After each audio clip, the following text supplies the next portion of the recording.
The cafe was not just loud, it was a physical weight. Every conversation at every table hit the air like a hammer. Astra sat in the corner, his palms pressed flat against the wooden grain of the table, trying to find a steady rhythm for his heart. It was impossible. The air hummed with the jagged frequency of a dozen lives colliding at once. To his left, a sharp, frantic energy spiked, smelling of cold coffee and anxiety. Behind him, a low, vibrating heat radiated. He closed his eyes, but the darkness behind his lids offered no sanctuary. He could feel the heartbreak from the counter. He tried to lock his focus on the wood beneath his hands, gripping the edge until the fibers bit into his skin. The noise was not just sound, it was a flood. It surged over the barrier he tried to construct, threatening to pull him under. He took a sharp, shallow breath, his shoulders rising toward his ears. He was drowning in the emotions of strangers. The pressure in the room did not break until a shadow fell across the table. Astra did not look up, but the sudden shift in the air signaled a change. Sol stood in the doorway, her gaze fixed on him with a precision that cut through the surrounding static. She walked over, the floorboards beneath her feet seemingly absorbing the chaotic vibrations of the room. She pulled out the chair opposite him, the scrape of wood against tile sounding like a sharp intake of breath. Astra finally opened his eyes, his brow deeply furrowed, his hands still trembling against the table surface. He looked at her, his voice barely audible over the clatter of porcelain and overlapping voices. "It is not just the noise," he said, his words strained. "The moment I sat down, a wave of excitement from the left, anger from the table behind me, and heartbreak from the counter hit me all at once. None of it is mine, Sol, but I cannot push it away." He slumped, the weight of the invisible tide pulling his shoulders down. Sol leaned forward, her elbows resting on the table, effectively creating a small, quiet perimeter around them. She did not offer comfort. She offered a mirror. "You are holding your center well," she noted, her voice steady against the rising tide of the cafe. Astra looked at her, his eyes wide and searching, his knuckles still white from the effort of anchoring himself. "I thought I was," he replied, his breath coming in short, uneven bursts. "But the moment I sat down, the noise became a physical assault. I feel every jagged edge of the emotions in this room." Sol did not blink. She watched him with a calm intensity. "You recognize that," she said. "That is the first step. But knowing is not the hard part, Astra. The world is a constant pull." She gestured to the crowded room. "The true test is not in avoiding the noise. It is in staying perfectly steady while the world pulls at you. Can you remain your own anchor when the storm is inside the room?" Astra looked at his hands, the weight of the realization settling. The quiet bubble of their table held for only a heartbeat. Then, the atmosphere in the cafe curdled. The ambient hum of overlapping conversations, which had been a dull, rhythmic tide, suddenly spiked into a jagged, discordant frequency. Astra felt the shift in his marrow, a sharp, cold prickle that forced his eyes to snap open. A figure burst through the front entrance, moving with a frantic, uneven gait that cut through the crowd like a jagged blade. It was a friend, their movements erratic, their path through the tables a series of sharp, uncoordinated turns. They were pale, their eyes darting wildly, scanning the room with a desperate, unfocused intensity. Every step they took seemed to displace the air, dragging a heavy, suffocating wake of anxiety behind them. The friend locked onto him, their gaze frantic and wide, and the air around the table grew thick, charged with an impending, unavoidable collision. The friend did not stop at the edge of the table. They lunged forward, their momentum carrying them into the small space between Astra and Sol. Their hands were shaking, fingers clawing at the air as if trying to grab onto something solid. Astra felt the impact of their presence before a single word was spoken. It was a wave of heat, a suffocating, furnace-like pressure that radiated from the friend's skin and filled the space between them. The air grew heavy, thick with the scent of adrenaline and raw, unrefined fear. Astra felt his own internal barriers buckle under the sheer force of it.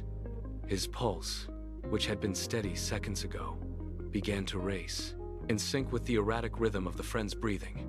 He reached out, his hands slamming onto the wooden surface of the table.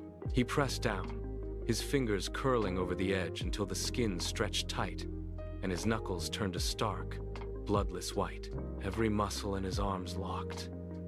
He was anchoring himself against the tide, fighting to keep his own center from being swept away by the furnace of panic.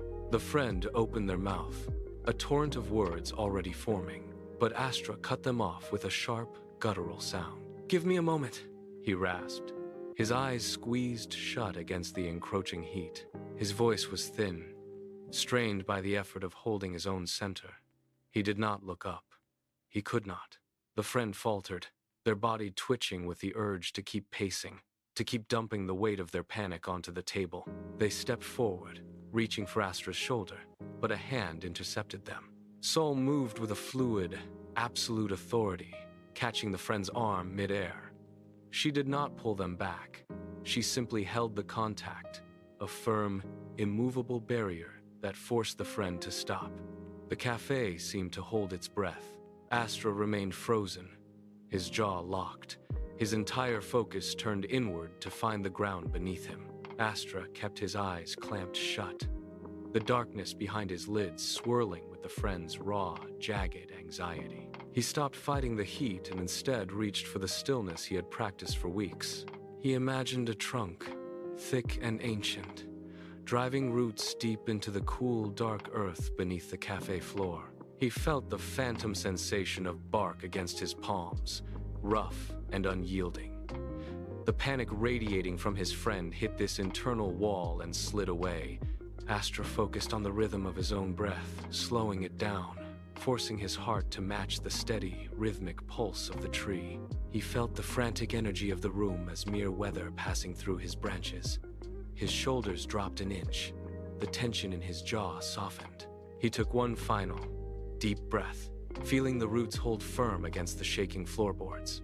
He opened his eyes, the world around him suddenly sharp. He looked at his friend, his gaze steady and calm. "I am ready," he said, his voice firm and clear. The friend began to talk, a rapid-fire sequence of fears and failures that spilled across the table. Their hands moved constantly, tracing jagged lines in the air, their eyes darting toward the cafe entrance as if expecting a threat to follow them inside. Astra watched them, his own hands locked firmly in his lap. He felt the familiar pull of the friend's panic, a sharp, cold pressure against his ribs, but he did not reach out to catch it. He kept his fingers pressed together, knuckles white, anchoring his focus to the steady rhythm of his own breathing. The friend leaned closer, their voice rising in pitch as they described a situation spiraling out of control. A wave of heat radiated from them, thick and suffocating, but it broke against the invisible wall Astra had built. He nodded, his face a mask of calm, but inside, he was working harder than he ever had before. He visualized the energy as a river flowing past him, not through him. The friend's voice cracked, a desperate, high-pitched plea for a solution. But Astra did not flinch. He sat perfectly still, his posture rigid, refusing to let the frantic vibration of the other person settle into his own chest.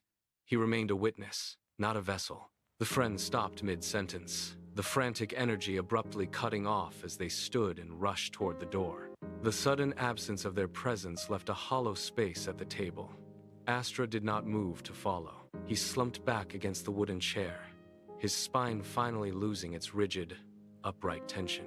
A bead of sweat traced a slow path down his temple, and he wiped it away with a trembling hand. His breath came in ragged, uneven bursts, but his chest felt clear. He searched his internal landscape for the familiar, suffocating weight of someone else's panic, but found only his own steady, quiet rhythm. He let out a long, shaky exhale that rattled in his throat. He looked at his hands, still resting on his lap, and flexed his fingers one by one. They were steady. He leaned his head back, staring at the ceiling, and whispered the truth to the empty chair. "I did not fall apart." Saul watched him from across the table, her expression unreadable, but she gave a single slow nod. Saul stood and extended a hand, her movement fluid and deliberate. Astra took it, pulling himself upright. His legs felt heavy, the lingering adrenaline of the encounter still humming beneath his skin. Outside, the city noise was a dull roar, but Sol did not stop. She led him through the crowded streets, weaving through the press of bodies until the concrete gave way to gravel. The cafe vanished behind them, replaced by the low rustle of leaves and the distant, rhythmic chirping of birds. They reached a secluded bench beneath a heavy oak tree. Sol stopped and turned, her gaze pinning him to the spot. "You held your field well," she said, her voice cutting through the quiet. "But that was only the external wall. You stopped the world from coming in, but you have not yet learned how to stop yourself from leaking out." Astra looked at the empty space between them, his chest rising and falling in a steady, controlled rhythm. He sat on the bench, waiting for the next instruction. Sol did not sit. She remained standing, her gaze fixed on the horizon, then slowly turned to face him. The air between them felt thin, charged with a different kind of pressure than the cafe. She gestured to the empty space before them, her hand cutting a sharp arc through the quiet. "You have learned boundaries with others, Astra. Now, you must learn them with yourself." Astra frowned, his brow knitting together. He adjusted his position on the bench, his hands gripping the cool metal edge. "I do not understand. I am not letting anything in." Sol stepped closer, her shadow falling over him. She tapped her temple, her movement precise and rhythmic. "The narrative you repeat when you are alone is as powerful as any outside energy. You can drain yourself faster than anyone else can." Astra felt a sudden, sharp spike of resistance in his chest. He looked at the ground. The realization landed with the weight of a physical blow. Astra sat back on the wooden bench and pressed his palms against his thighs. He closed his eyes, intending to find the same stillness he had cultivated in the cafe. He took a slow, deep breath, waiting for the quiet to settle. It did not come. Instead, the silence of the park began to vibrate with a low, persistent hum. It was not the noise of the city, but the echo of his own mind. The first thought arrived like a sharp intake of breath. Why do I still feel like I am not enough? The question hung in the air, then multiplied. Another voice, identical in tone, cut through the darkness behind his eyelids. Why do I question every choice I make? The voices began to swarm, circling his focus, darting in and out of his awareness. He tried to push them back, but they were fluid, shifting shape with every attempt to pin them down. His shoulders tightened, his neck muscles corded with the effort to remain still. He felt a bead of sweat track down his temple. The doubts were not distant. They were intimate, rhythmic, and relentless. They crowded his field of vision, turning the soft park light into a jagged, suffocating gray. He was no longer sitting on a bench in the open air. He was trapped in a room of his own making, and the walls were closing in. The swarm pressed closer, a relentless tide of his own questioning. Astra's hands curled into fists, his knuckles white against the dark wood of the bench. He tried to pull away, to widen the distance between his consciousness and the noise, but the thoughts were tethered to his own pulse. He felt the familiar weight of inadequacy settling into his chest, a cold, heavy anchor. Then, a hand touched his shoulder. The contact was firm, grounding, and immediate. Sol's voice cut through the static, sharp and clear. "The shadow does not vanish, Astra. It becomes your teacher. Turn your compassion inward." He flinched, the instruction hitting him like a sudden drop in temperature. He took a jagged breath, forcing his lungs to expand against the crushing pressure. He stopped fighting the noise and instead leaned into it, seeking the center of the storm. Behind his closed eyes, he began to visualize the source. He saw the dark, jagged edges of his buried pain, raw and unyielding. It was not a monster to be defeated, but a part of his own architecture. He prepared to face the void. Astra kept his eyes locked on the dark, jagged shapes swirling behind his eyelids.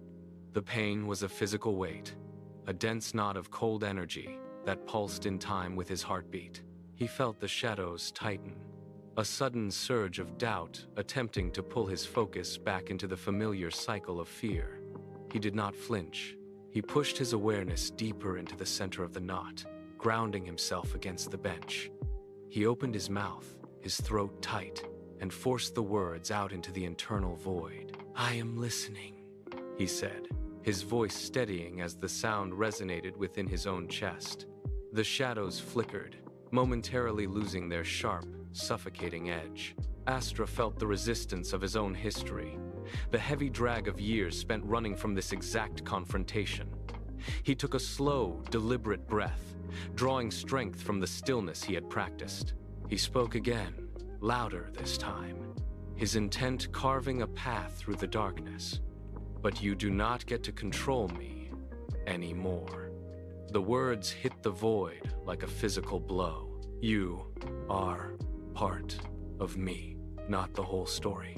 He felt the internal pressure shift, the grip of the shadows loosening as he asserted his presence. He was no longer a victim of his own mind, but the architect of his own response. The void began to yield, the jagged edges softening under the weight of his resolve. The resistance held for one final, agonizing second.